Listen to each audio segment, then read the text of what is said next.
Hi, SusanClaire here with the block of the month this year, Kimi's Kimonos.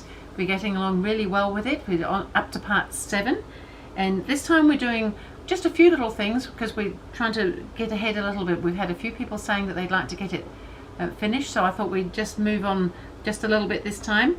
So this time we're just going to do some circles. So in the past we've done already the red, or mine are red, rectangles, and we've done the circles, and we've done some of the kimonos. This time we're going to do the blue rectangles and the blue circles, plus I'm going to suggest that you also make two more of kimono A, which was the very first one we made, because we need a total of 5 of those. So I'll just go through what it is that we're actually doing. So this time we're going to make some of the circles, very similar to the ones that we did in what I did use the red for. These are slightly smaller circles, but on the same size backgrounds. And I'll just quickly run through how I went about getting the circle in the center, although I'm sure you know. On my background block, I've folded it in half and just done a finger press in both directions so that we get that center area that we're looking for, or central area.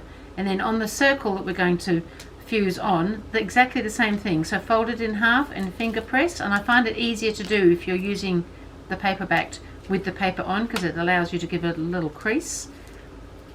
And then we're going to take the paper off and iron it in place, although I haven't got the iron here today.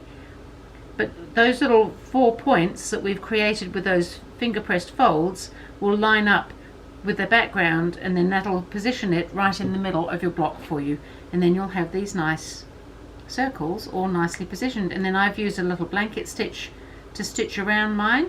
You can do your applique as you choose, but that's how I've done. So we've got to make some of those. The pattern tells you how many and all the sizes and things like that. And then we're also going to make these rectangle blocks as well, although this one's a square. Again, the pattern tells you we just need 2 of those, and then these rectangles, and we need 2 of those, and then we need some of these as well.